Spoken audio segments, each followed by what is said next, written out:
8-104। दोपहर हो चुकी थी। सब डाइनिंग एरिया में बैठे लंच कर रहे थे, तभी ऊपर से शांति अम्मा के चिल्लाने की आवाज आती है। वेदिका, अद्विक, जल्दी आओ। अचानक इस तरह शांति अम्मा के चिल्लाने से सब हैरान हो जाते हैं। वहीं वेदिका और अद्विक एक दूसरे को देखकर एक साथ कहते हैं, अद्विका के बारे में ख्याल आते ही अद्विक और वेदिका जल्दी से ऊपर की तरफ भागते। वहीं बाकी सब भी उनके पीछे भागते। अद्विक और वेदिका अद्विका के रूम में आते हैं तो देखते हैं बेड पर बैठी शांति अम्मा तेज तेज अद्विका की हथेली मल रही थी। वहीं अद्विका गहरी गहरी सांसें ले रही थी। अपनी बेटी की बिगड़ती हालत देखकर अद्विक और वेदिका हाइपर हो जाते हैं और अद्विका को उठाने की कोशिश करने लगते हैं। डॉक्टर, शांति अम्मा जल्दी से गाड़ी निकलवाइए, अद्विक कहता है और अद्विका को गोद में उठाकर भागता है। थोड़ी देर बाद हॉस्पिटल में एक रूम के बाहर सभी परेशान से खड़े थे। वहीं अद्विक और वेदिका आंखों में आंसू लिए डोर से अंदर की तरफ देख रहे थे, जहां डॉक्टर अद्विका को ट्रीट कर रहे थे। वॉशरूम जाने से पहले मैंने देखा था अच्छे से सो रही थी वो, पर जब मैं वापस आई तब पता नहीं अचानक क्या हो गया, एकदम से तेज बुखार भी आ गया, शांति अम्मा कहती है। तो उनकी बात सुनकर सब परेशान हो जाते हैं और रूम की तरफ देखने लगते हैं। तभी रूम का डोर खुलता है और वो ही कैंसर स्पेशलिस्ट बाहर निकलता है। उस डॉक्टर को देखते ही सब भागकर डॉक्टर के पास आते हैं। इससे पहले कोई कुछ पूछता, वेदिका डॉक्टर को देखकर पूछती है, डॉक्टर, मेरी बेटी वो कैसी है? देखिए, मैं कोई झूठी उम्मीद नहीं दूंगा, पर वो ठीक नहीं है, डॉक्टर कहते हैं। ये आप क्या बोल रहे हैं डॉक्टर? आपने कहा था हमारे पास समय है, वो ठीक हो जाएगी। डॉक्टर की बात सुनकर अद्विक हैरानी से डॉक्टर को देखकर पूछता है। हाँ, कहा था, पर अब हालत ठीक नहीं है। जैसे मैंने आप लोगों को इलाज बताया था, क्या आप लोगों ने वो किया? डॉक्टर पूछते हैं। तो डॉक्टर की बात सुनकर अद्विक और वेदिका चुप पड़ जाते हैं। दोनों को इस तरह देखकर डॉक्टर कहते हैं, ये क्या कर रहे हैं आप लोग? अभी भी आप लोग हाथ पर हाथ रखकर बैठे? देखिए, अगर आप लोगों ने देरी करी तो आप लोग अपनी बेटी की जिंदगी से हाथ धो बैठेंगे। नाउ डिसीजन इज योर्स, कहकर डॉक्टर वहां से चले जाते। वहीं डॉक्टर की कही बात सुनकर अद्विक और वेदिका बुत बनकर खड़े रह जाते। रात होने को आई थी। सिंघानिया मेंशन पर तो जैसे काले बादल छा गए थे। खुशियों से भरा सिंघानिया मेंशन आज दुखों के बवंडर में फंसा वीरान लग रहा था। सब हालातों के मारे बस चुप्पी साधे अपने अपने कमरों में बैठे थे। अद्विका की कंडीशन को स्टेबल करके डॉक्टर ने उसे दोपहर में ही डिस्चार्ज कर दिया था, जिसे अद्विक और वेदिका अपने साथ घर ले आए थे। अद्विक अद्विका को उसके रूम में सुलाकर अपने रूम में आता है तो देखता है बालकनी का डोर खुला हुआ था और बाहर खड़ी वेदिका किसी सोच में गुम थी। तू यहाँ क्या कर रही है? चल अंदर, देख कितनी तेज हवा चल रही है, लगता है तूफान आने वाला है, अद्विक वेदिका के पास आकर बाहर का मौसम देखते हुए कहता है। अद्विक की बात सुनकर भी वेदिका अपनी जगह से नहीं हिलती और सामने फैले अंधेरे को देखकर कहती है, मैंने आज तक तुमसे कुछ नहीं मांगा अद्विक, क्योंकि कभी जरूरत ही नहीं पड़ी। बिना मांगे ही तुम मुझे सब दे देते थे। वेदिका की बात सुनकर अद्विक असमंजस से वेदिका को देखने लगता है, मानो जैसे जानने की कोशिश कर रहा हो कि आखिर वेदिका कहना क्या चाहती है। वेदिका अद्विक की तरफ पलटकर उसकी आंखों में देखकर कहती है, लेकिन आज मैं तुमसे कुछ मांगना चाहती हूँ अद्विक। अपना पल्लू अद्विक के आगे फैलाते हुए, मुझे मेरी बेटी सही सलामत दे दो। वेदिका की बात सुनकर और उसे इस तरह अपने आगे झोली फैलाता देखकर अद्विक हैरानी से वेदिका को देखकर कहता है, वेदू, ये तू कर लो वो जो डॉक्टर कह रहा है। वेदिका अपनी आंखों में नमी लिए अद्विक को देखकर कहती है तो उसकी बात सुनकर अद्विक 2 कदम पीछे हो जाता है और उसको हैरानी से देखकर कहता है, वेदू, तू पागल हो गई है? क्या कह रही है, समझ भी आ रहा है? हाँ, समझ आ रहा है, वेदिका कहती है। तो अद्विक वेदिका की तरफ देखने लगता है। वेदिका आगे कहती है, अद्विका मेरे लिए सबसे बढ़कर है, उसके लिए मैं कुछ भी कर सकती हूँ। उसे सही सलामत देखने के लिए मैं कोई भी कीमत अदा करने को तैयार हूँ, फिर चाहे वो कीमत हमारा रिश्ता ही क्यों ना हो। अद्विक वेदिका की आंखों में आंखें डालकर सवाल करता है तो वेदिका अद्विक की आंखों की तपिश बर्दाश्त नहीं कर पाती और अपनी आंखें चुराते हुए कहती है, हाँ, अगर हमारे रिश्ते को दाव पर लगाने से मुझे मेरी बेटी सही सलामत पहले जैसी हंसती खेलती वापस मिलती है तो मैं बस। वेदिका कह ही रही थी कि अद्विक चिल्लाकर बीच में से रोकता है और गुस्से से वेदिका को देखकर कहता है, तू तैयार होगी पर मैं नहीं। मेरे लिए जितनी इंपॉर्टेंस प्रिंसेस है उतनी इंपॉर्टेंस हमारा रिश्ता भी। मैं दोनों में से किसी एक को नहीं चुन सकता और मैं कोई कोशिश कर रहा हूँ, जैसे ही डोनर मिलेगा हम कब। वेदिका बीच में कहती है और अपनी नम आंखों से अद्विक की तरफ देखकर कहती है, कब मिलेगा हमें डोनर? जब हम अपनी बेटी को खो देंगे तब। वेदू, अद्विक चिल्लाकर कहता है, मैंने बोला तो तुम्हें बुरा लगा, लेकिन अगर तुम डोनर के भरोसे बैठे रहे तो ये सच भी हो सकता है अद्विक। प्लीज मेरी बात मान जाओ, मेरी बेटी को बचा लो। वेदिका अद्विक के आगे अपने हाथ जोड़ते हुए नीचे अद्विक के पैरों के आगे बैठ जाती है। वेदिका की इस हरकत से अद्विक की आंखों में आंसू आ जाते हैं। वो 2 कदम पीछे होकर वेदिका को देखकर कहता है, मेरी बेटी। प्रिंसेस सिर्फ तेरे अकेले की बेटी नहीं है वेदू, अगर तू माँ है तो मैं भी उसका बाप हूँ, और ये बाप अपनी बेटी को कुछ नहीं होने देगा। मैं कुछ भी करूंगा पर वो नहीं जो तू कह रही है। कहकर अद्विक जाने लगता है तो वेदिका उसे जाते हुए देखकर कहती है। एक दिन वेदिका की बात सुनकर वेदिका के बढ़ते कदम रुक जाते हैं। वो पलटकर वेदिका को देखता है तो वेदिका उठकर अद्विक के पास आती है और उसकी आंखों के सामने खड़े होकर उसे देखकर कहती है, एक दिन है तुम्हारे पास, सोच लो। सोच लिया। मेरी जिंदगी में तेरे अलावा कोई और दूसरी औरत नहीं आएगी। मुझे छूने का, मेरे पास आने का, यहाँ तक कि मेरे बच्चे को अपनी कोख में रखने का हक सिर्फ और सिर्फ तेरा है, किसी और का नहीं, कभी नहीं। कहकर अद्विक बिना कुछ सुने वहां से चले जाता है। वहीं उसकी बात सुनकर वेदिका फफक कर रो पड़ती है और वहीं बैठ जाती है। बाहर तेज हवाओं के साथ बारिश शुरू हो चुकी थी, लेकिन ऐसा लग रहा था जैसे ये तूफान अद्विक और वेदिका की जिंदगी में आ चुका था।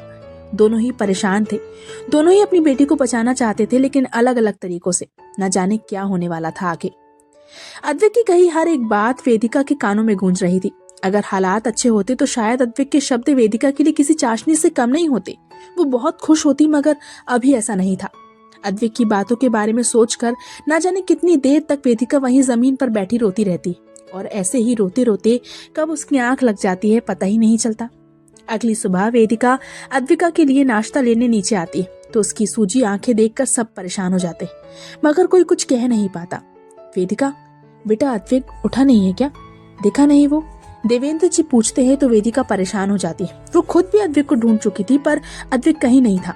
शायद वो कल रात घर वापस ही नहीं आया था। वेदिका भी यही सब सोच रही थी कि एक आवाज सुनकर सबका ध्यान आवाज की दिशा में जाता है। मीरा। सामने खड़ी मीरा को देखकर वेदिका खुद को रोक नहीं पाती और मीरा के पास जाकर उसे अपने गले से लगाए जोर जोर से रोने लगती। वेदिका थी तो इंसान ही, उसे भी अपना दिल हल्का करने के लिए किसी की जरूरत थी। वो अद्विक से इस बारे में बात नहीं कर पाती थी क्योंकि वो खुद ही परेशान रहता था। ऐसे में अद्विक के बाद अगर कोई उसके करीब था तो वो मीरा थी। इसलिए आज मीरा को देखकर वेदिका अपना दिल हल्का करना चाहती थी। चुप हो जा, तूने तो कुछ बताया ही नहीं, इतना पराया कर दिया मुझे। मीरा वेदिका को अपने गले से लगाए कहती है, मुझे कुछ समझ नहीं आया, इतना सब हो गया, मैं बस फंस कर रह गई मीरा, मेरी बच्ची। वेदिका मीरा के गले लगे हुए रोते हुए कहती, चुप हो जा, चल। कहकर मीरा वेदिका को खुद से दूर करती है और सबको देखकर इशारा करके वेदिका को लेकर ऊपर रूम में चली जाती है। मीरा वेदिका को उसके रूम में लेकर आती है और बेड पर बैठाकर पानी पिलाती है। अब ठीक है तू, रो मत, सब ठीक हो जाएगा। अद्विक और विव गए हैं, कुछ ना कुछ सॉल्यूशन निकल जाएगा, मीरा कहती है। तो उसकी बात सुनकर वेदिका हैरानी से मीरा को देखकर पूछती है, अद्विक तुम्हारे पास कब? कल रात को। वो कल घर आया था, बहुत परेशान था, फिर विव उसे अपने साथ लेकर टेरेस पर चला गया। तभी उसने विव को सब बताया। तूने क्या सोचकर अद्विक को वो सब बोला? मीरा नाराजगी से कहती है, तो और क्या करती, अपनी बेटी को अपनी आंखों के सामने मरते हुए देखती रहूं? वेदिका नम आंखों से कहती है। तो उसकी बात सुनकर मीरा वेदिका को समझाते हुए कहती है, वेदिका, मीरा तू समझ नहीं रही है, डैड भी कह रहे थे डोनर मिलना इतना आसान नहीं है, तभी तो उस डॉक्टर ने हमें दूसरे बेबी के लिए बोला।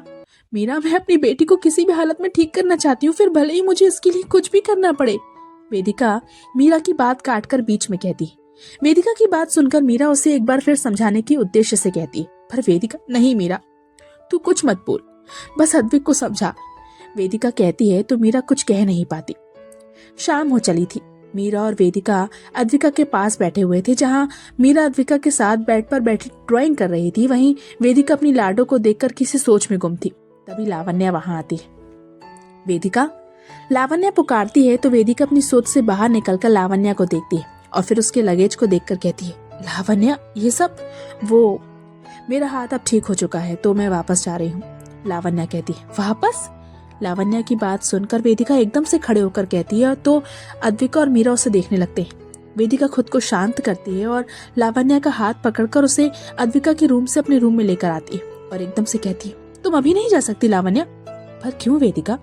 मैं यहाँ ठीक होने तक रुकी थी और अब मैं पूरी तरह से ठीक हूँ।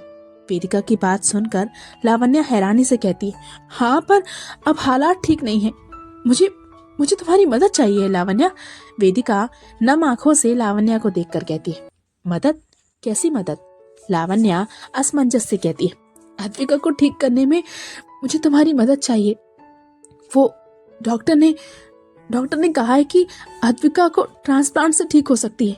वेदिका कहती है। ये तो बहुत अच्छी बात है वेदिका, फिर देर किस बात की, ट्रांसप्लांट करवाओ ना। लावण्या कहती है। नहीं, ये पॉसिबल नहीं है। इसके लिए अद्विका का सिबलिंग चाहिए ताकि उससे अद्विका का बोन मैरो ट्रांसप्लांट हो सके, और ये सिबलिंग तुम दे सकती हो। वेदिका भर्राए गले से कहती है। तो उसकी बात सुनकर लावण्या हैरान हो जाती है और कहती है, व्हाट? ये तुम, आई नो तुम क्या सोच रही हो, बट यही डॉक्टर का कहना है। प्लीज लावण्या, मेरी मदद करो। वेदिका लावण्या का हाथ पकड़कर उसे बड़ी उम्मीद से देखकर कहती है। वेदिका, अगर यही एक तरीका है अद्विका को बचाने का तो मैं तैयार हूँ, पर अद्विक इसके लिए नहीं मानेगा। लावण्या कहती है तो वेदिका उसे देखकर कहती है, तुम उसकी चिंता मत करो, मुझे पता है अद्विक को कैसे मनाना है, तुम बस तैयार रहो। ओके, लावण्या कहती है तो वेदिका खुश हो जाती है और लावण्या के गले लग जाती है। वहीं वेदिका के गले लगते ही लावण्या के होठों पर कुटिल मुस्कुराहट आ जाती है, जिसे वेदिका तो नहीं देख पाती मगर डोर पर खड़ी मीरा देख लेती है। लावण्या की वो स्माइल, मुझे ऐसा क्यों लग रहा है जैसे कुछ गड़बड़ है। क्या करूं मैं, कैसे पता लगाऊं? कुछ सोच मीरा, वेदिका को बताने का कोई मतलब नहीं है। उसके दिमाग में डॉक्टर की बात घर करके बैठी है। मेरा उससे कुछ भी बताने का कोई फायदा नहीं है, मुझे गलत ही समझेगी। क्या करूं? खुद में बड़बड़ाते हुए मीरा अद्विका के रूम में आती है तो देखती है अद्विक और विवान अद्विका के पास है और विवान अद्विका के साथ खेल रहा था। तुम दोनों कब आए? अद्विक और विवान को देखकर मीरा अपनी आंखों में चमक लिए पूछती है। बस 5 मिनट पहले। तुम्हें क्या हुआ, इतनी परेशान क्यों हो? अद्विक मीरा को देखकर कहता है। अद्विक, मुझे तुम दोनों से जरूरी बात करनी है। मीरा कहती है तो उसकी बात सुनकर विवान अद्विका के साथ खेलना रोककर मीरा के पास आकर कहता है, हाँ तो बोलो ना, ऐसे हाइपर क्यों हो रही हो मीरू? विवान का सवाल सुनकर मीरा लावण्या की वो स्माइल याद करके कहती है, फिर वो अभी आ गए तुम? मीरा अभी कह ही रही थी कि वेदिका अद्विका के रूम में आ जाती है और अद्विक को देखकर कहती है, चलो मुझे तुमसे कुछ बात करनी है। कहकर वेदिका अद्विक का हाथ पकड़ती है और उसे अपने साथ ले जाती है। वेदिका को इस तरह अद्विक को कहीं ले जाता देखकर विवान शांति अम्मा को बुलाकर अद्विका का ख्याल रखने का कहता है और मीरा के साथ अद्विक और वेदिका के पीछे चले जाता है।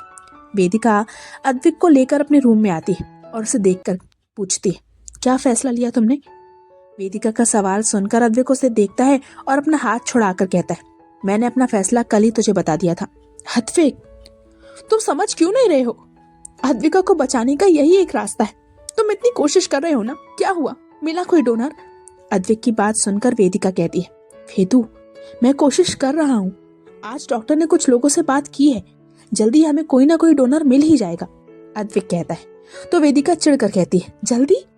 अद्विक, डॉक्टर ने साफ कहा है हमारे पास ज्यादा समय नहीं है, और जब इलाज हमारे हाथ में है तो हम किसी डोनर के भरोसे क्यों बैठे?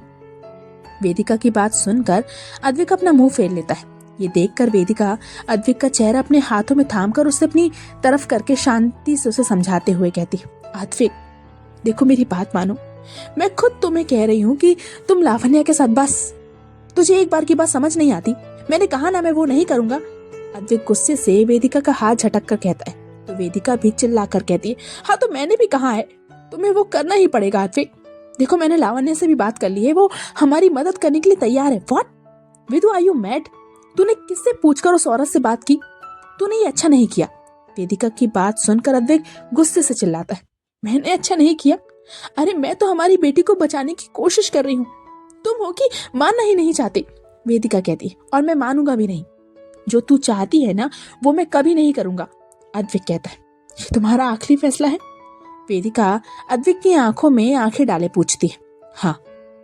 अद्विक कहता है तो उसकी बात सुनकर वेदिका कहती है, तो ठीक है, इससे पहले अद्विका को कुछ हो, मैं ही अपने आप को कुछ कर। वेदू कहकर अद्विक गुस्से से अपना हाथ उठाता है, मगर वो बीच में ही उसे रोक लेता है। वहीं अद्विक के हाथ को देखकर वेदिका की आंखों में आंसू आ जाते हैं।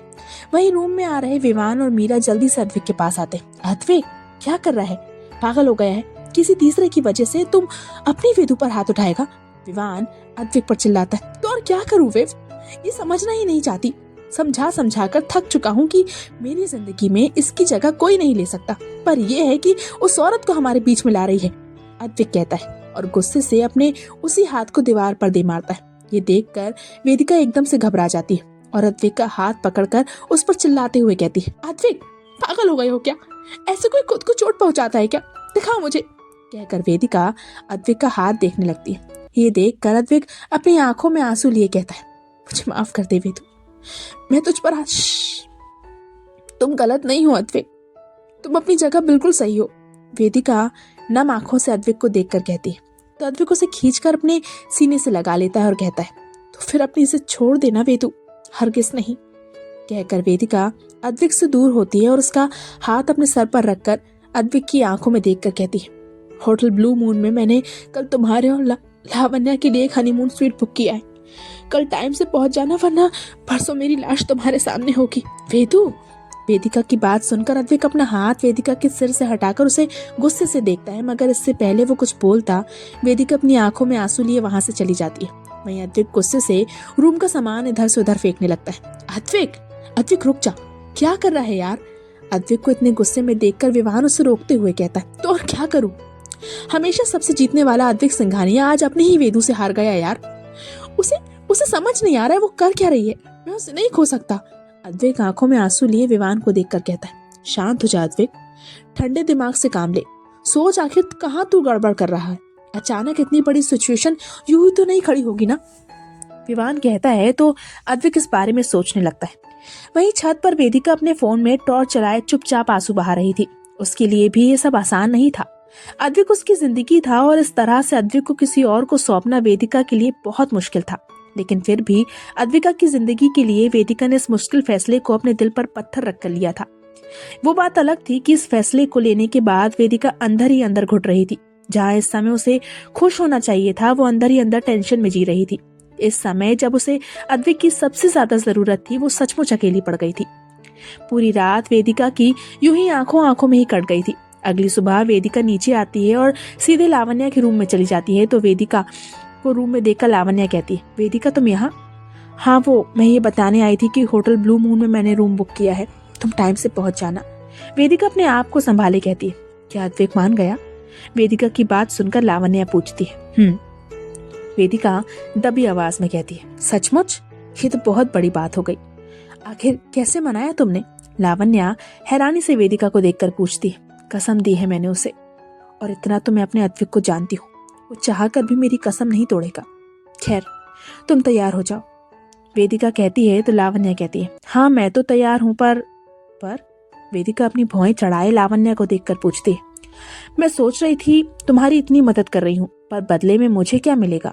आखिर मैं एक बिजनेस वूमन हूँ, बिना प्रॉफिट के कोई काम नहीं करती। लावण्या कहती है। तो उसकी बात सुनकर वेदिका हैरानी से लावण्या को देखकर कहती है, प्रॉफिट? सीरियसली? ठीक है, बताओ क्या चाहिए? जितने पैसे चाहिए मैं दूंगी, कीमत बोलो। अद्विक। वेदिका की बात सुनकर लावण्या एकदम से कहती है। तो वेदिका असमंजस से पूछती है, क्या? मेरी कीमत? अद्विका को बचाने की मेरी कीमत अद्विक सिंघानिया है, लावण्या कहती है। तो उसकी बात सुनकर वेदिका गुस्से में आ जाती है। तड़ाक। वेदिका लावण्या के पास आती है और एक थप्पड़ लावण्या को मार देती है, जिससे लावण्या का चेहरा एक तरफ झुक जाता है। वेदिका! लावण्या अपने गाल पर हाथ रखकर वेदिका को गुस्से से देखकर चिल्लाती है, चुप! ये मत समझना कि वेदिका ने अपना पहनावा बदल लिया तो वेदिका भी बदल गई। 5 साल पहले की तरह मैं आज भी लोगों को मुंह तोड़ जवाब देना जानती हूँ। अरे मैंने तो सोचा था तुम बदल गई, पर मैं गलत थी। मैं भूल गई नागिन को कितना भी दूध पिला लो, वो तुम्हें डसना नहीं छोड़ेगी। वेदिका लावण्या को घूरते हुए कहती है। वेदिका! लावण्या चिल्लाती, चिल्लाओ मत, कैसी औरत हो तुम? मेरी मजबूरी का फायदा उठा रही हो। अरे अद्विका तुम्हारी ही बेटी है, तुमने ही उसे जन्म दिया है, वेदिका गुस्से से कहती है। तो उसकी बात सुनकर लावण्या कहती है, गलत। अद्विका मेरी बेटी नहीं है, वो तो तुम्हारी बेटी है। उसे तुम्हारे आगे तो कुछ दिखता ही नहीं है। तुम तो बिना जन्म दिए उसकी सगी माँ बन गई। और वैसे भी मैं तुम्हारा कुछ नहीं मांग रही हूँ, मैं तो अपनी चीजें वापस मांग रही हूँ, अपना पति वापस मांग रही हूँ। पहली बात, अद्विक कोई चीज नहीं है, और दूसरा जो तुम मांग रही हो वो मैं कभी नहीं दे सकती। वेदिका लावण्या की बात काट कर कहती है, क्यों नहीं दे सकती? जब एक रात के लिए अपना पति दे सकती हो तो पूरी जिंदगी के लिए पति देना कौन सी बड़ी बात है? लावण्या कहती है। तो वेदिका गुस्से से चिल्लाती है, बस। You know what, Advik was right, मैं बेवकूफ हूँ जो तुम्हारी बातों में आ गई। नहीं चाहिए मुझे तुम्हारी मदद, अभी और इसी वक्त मेरे घर से निकल जाओ। वेदिका की बात सुनकर लावण्या के होठों पर कुटिल मुस्कुराहट आ जाती है। वो मुस्कुराते हुए वेदिका को देखकर कहती है, सोच लो वेदिका, अगर मैं चली गई तो फिर अद्विका कैसे बचेगी। लावण्या की ये बात सुनकर वेदिका अंदर तक घबरा जाती है। उसकी सारी हिम्मत अद्विका को खोने के डर से वहीं चूर हो जाती है। वो अपनी आंखों में नमी और डर लिए लावण्या को देखकर अपनी भर्राई हुई आवाज में कहती, लावण्या, तुम मेरी मजबूरी का फायदा उठा रही हो। तुम जैसी गिरी हुई औरत मैंने आज तक नहीं देखी और देखोगी भी नहीं। लावण्या मुस्कुराते हुए कहती है तो वेदिका लावण्या की तरफ देखने लगती है। वेदिका को अपनी तरफ देखता देखकर लावण्या मुस्कुरा देती है और अपने कबर्ड के पास जाकर उससे कुछ निकालती है और वेदिका के पास आकर उसका हाथ पकड़कर उसके हाथ में कुछ रखते हुए कहती है, ये पकड़ो लंदन का टिकट, आज शाम की फ्लाइट है, इसलिए बैग पैक करो और चले जाओ इस घर से।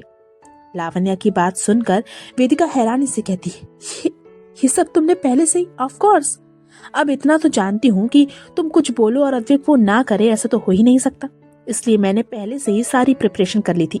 लावण्या मुस्कुराते हुए कहती है। लावण्या की बात सुनकर वेदिका परेशान हो जाती है और सोच में पड़ जाती है, जिसे देखकर लावण्या मुस्कुराते हुए कहती है, इतना क्या सोच रही हो वेदिका, तुम्हारे पास कोई और दूसरा ऑप्शन नहीं है। अगर अद्विका को सही सलामत देखना चाहती हो तो सब कुछ छोड़कर चली जाओ। लावण्या की बात सुनकर वेदिका कहती, तुम गलत कर रही हो लावण्या, अद्विक इसके लिए कभी नहीं मानेगा। अद्विक को कैसे मनाना है ये मैं देख लूंगी। तुम बस इस घर को और अद्विक को छोड़कर चले जाओ, और हाँ, इस खुशफहमी में मत रहना कि कोई तुम्हें रोकेगा। लावण्या मुस्कुराते हुए कहती है तो वेदिका असमंजस से पूछती है, क्या मतलब? मतलब ये कि इस घर में तुम्हारे, मेरे और अद्विका के अलावा और कोई है? अद्विक के मॉम, डैड और दादी अद्विका की लंबी उम्र के लिए पूजा करने मंदिर गए हैं, और अद्विक वो तो सुबह से ही घर पर नहीं है। सो तुम आराम से जाकर अपनी पैकिंग करो, और हाँ, अगर गलती से भी किसी को इस बारे में बताया या कोई चालाकी करने की कोशिश भी की तो अद्विका का क्या होगा इस बारे में सोच लेना। चलो अब जाओ। लावण्या मुस्कुराते हुए कहती है तो वेदिका कुछ कर नहीं पाती और एक नजर अपने हाथ में पकड़े उस फ्लाइट के टिकट को देखकर अपने कदम बढ़ा देती है। शाम हो चुकी थी। मुंबई एयरपोर्ट पर एक टैक्सी आकर रुकती है और उसमें से वेदिका आंखों में आंसू और हाथों में अपना लगेज लिए बाहर निकलती है। इस समय वेदिका की हालत बहुत खराब थी। ज्यादा रोने की वजह से उसकी गोरी रंगत लाल पड़ चुकी थी। उसकी खूबसूरत आंखें सूज चुकी थी। हर वक्त हंसने खिलखिलाने वाली वेदिका इस वक्त बेजान और नीरस नजर आ रही थी, मानो जैसे वो जीना ही भूल गई हो। वेदिका थके कदमों से आगे बढ़ती है और अपने सामने खड़े उस बड़े से एयरपोर्ट को देखती है। इसी के साथ उसकी सूजी हुई आंखों से आंसू बहकर उसके गालों पर लुढ़क आते हैं। बहुत मुश्किल था उसके लिए ये सब, लेकिन अद्विका का ख्याल आते ही उसे एक कदम लेना पड़ा। वेदिका अपने आंसू पोंछती है और एयरपोर्ट के अंदर चली जाती है। फ्लाइट अपने टाइम पर थी। बोर्डिंग के लिए अनाउंसमेंट होता है तो वेदिका जाने लगती है। तभी उसका फोन रिंग करता है। वेदिका फोन की तरफ देखती है तो स्क्रीन पर शो हो रहे नाम को देखकर वेदिका की आंखों में आंसुओं का सैलाब उमड़ आता है। हेलो अद्विक। वेदिका अपने आप को संभालते हुए कॉल पिक करके कहती है, रो रही है तू? दूसरी तरफ से अद्विक की आवाज आती है तो उसकी ये बात सुनकर वेदिका की रुलाई फूट जाती है। वो तुरंत खुद से फोन को दूर करती है और खुद को शांत करने की कोशिश करती है, और फिर फोन कान से लगाए हुए दबी आवाज में कहती है, नहीं तो तुझे तुझसे ज्यादा जानता हूँ। तकलीफ हो रही है ना तुझे? होनी भी चाहिए, क्योंकि ये तकलीफ तूने अपने लिए खुद चुनी है। अद्विक कहता है तो उसकी बात सुनकर वेदिका वहीं चेयर पर बैठ जाती है और अद्विक के आगे बोलने का इंतजार करने लगती है। मगर अद्विक कुछ नहीं बोलता और दोनों तरफ शांति छा जाती है। ना अद्विक कुछ बोल रहा था और ना ही वेदिका। दोनों बस एक दूसरे की सांसों की आवाज को सुन रहे थे। थोड़ी देर बाद अद्विक इस शांति को खत्म करते हुए कहता है, मुझे तुझसे मिलना है वेदु। अद्विक की बात सुनकर वेदिका आसपास देखती है। पैसेंजर बोर्डिंग के लिए जा रहे थे, उसे भी जाना था और ऐसे में वो अद्विक से नहीं मिल सकती थी, इसलिए वो कड़ा लहजा करते हुए कहती, नहीं आऊंगी, एक बार, बस एक बार आजा। अद्विक विनती करते हुए कहता है, नहीं। वेदिका आंखों में आंसू लिए मना करते हुए कहती, तुझे मेरी कसम। अद्विक कहता है तो उसकी बात सुनकर वेदिका रोते हुए चिल्लाती है, अद्विक तू आएगी ना? तुझे पता है अब तू आएगी। अद्विक कहता है तो वेदिका भराई आवाज में पूछती है, कहाँ हो तुम? तुझे पता है, कहकर अद्विक फोन काट देता है। वहीं वेदिका रोते हुए फोन को देखने लगती है और अपने मन में कहती है, क्यों मेरे लिए मुश्किलें खड़ी कर रहे हो अद्विक? क्या होगा आगे जानने के लिए सुनते रहिए आरज़ू तेरे प्यार की जारी है। तो आज का पार्ट यहीं समाप्त होता है। जल्दी ही मिलते हैं इसके अगले पार्ट के साथ। तब तक के लिए प्लीज मुझे सब्सक्राइब कीजिए वीडियो को लाइक कीजिए, शेयर कीजिए, कमेंट कीजिए। Bye bye.